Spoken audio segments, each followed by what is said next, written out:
Assalamualaikum warahmatullahi wabarakatuh. Selamat pagi anak-anak. Semoga kita selalu dalam keadaan sehat ya. Jangan lupa selalu jaga kesehatan. Baik, hari ini kita akan belajar mengenai potensi sumber daya alam dan kemaritiman Indonesia. Nah, untuk materi pertama kita akan belajar mengenai potensi sumber daya alam Indonesia. Jadi apa sih yang dimaksud dengan sumber daya alam? Sumber daya alam yaitu semua bahan yang ditemukan manusia dalam alam yang dapat dipakai untuk kepentingan hidupnya. Contohnya untuk kepentingan hidup kita.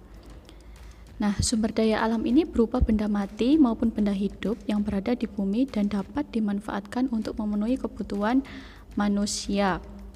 Bentuk sumber daya alam bisa berupa air, tanah, udara, batuan, hutan, bahan tambang, dan lain sebagainya. Oke, next. Nah, ini salah satu contoh potensi sumber daya, yaitu berupa potensi sumber daya hutan.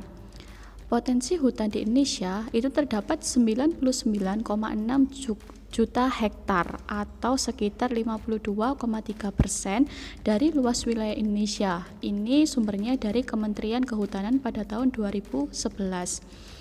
Nah, potensi sumber daya hutan ini ada di mana saja?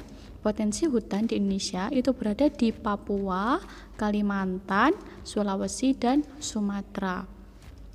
Kekayaan hutan Indonesia menyimpan kekayaan flora dan fauna atau keanekaragaman hayati yang sangat besar.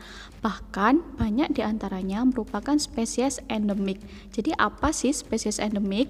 Spesies endemik itu spesies yang hanya ditemukan di Indonesia dan tidak ditemukan di tempat lainnya. Contohnya apa?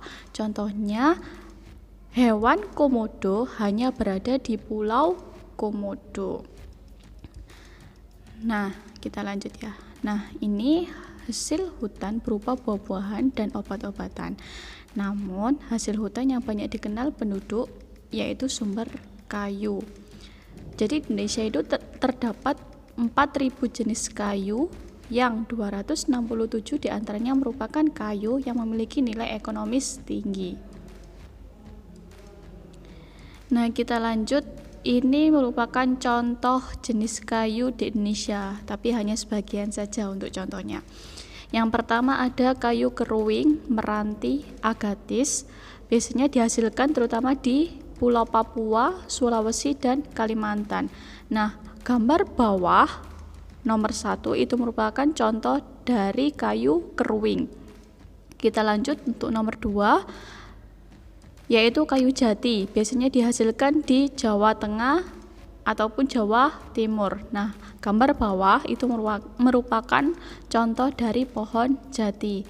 Yang ketiga, ada rotan. Biasanya dihasilkan di Kalimantan, Sumatera Utara, dan Sumatera Barat.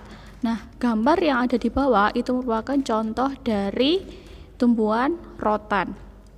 Oke, kita lanjut. Yang keempat ada kayu cendana, biasanya dihasilkan di Nusa Tenggara Timur. Gambar yang di bawah nomor 4 itu merupakan contoh dari pohon cendana. Dan ada kayu rasamala dan akasia, biasanya dihasilkan di Jawa Barat. Nah, gambar yang di bawah nomor 5 itu merupakan contoh dari pohon akasia. Oke, kita lanjut. Nah, apa sih manfaat atau fungsi hutan? Jadi ada 5 manfaat atau fungsi hutan. Yang pertama, hutan bisa menyimpan air hujan. Yang kedua, bisa menjadi tempat hidup bagi flora dan fauna. Yang ketiga, bisa mencegah terjadinya erosi. Yang keempat, menghasilkan oksigen dan menyerap karbon dioksida sehingga suhu bumi terkendali.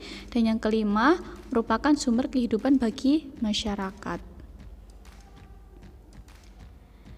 Nah, kita lanjut untuk materi yang kedua, yaitu potensi sumber daya tambang. Jadi apa sih maksud dari sumber daya tambang? Sumber daya tambang merupakan suatu nilai potensi yang dimiliki oleh suatu materi atau unsur tertentu dalam kehidupan yang diperoleh dari pertambangan.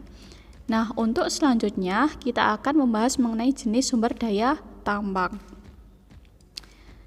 Nah, dalam materi ini kita akan belajar mengenai jenis sumber daya tambang, yaitu yang pertama minyak bumi dan gas, yang kedua batu bara, yang ketiga bauksit, yang keempat pasir besi, yang kelima emas. Nah, sekian materi dari saya untuk jenis-jenis sumber daya tambang. Kita akan lanjutkan di part 2. Oke, wassalamualaikum warahmatullahi wabarakatuh.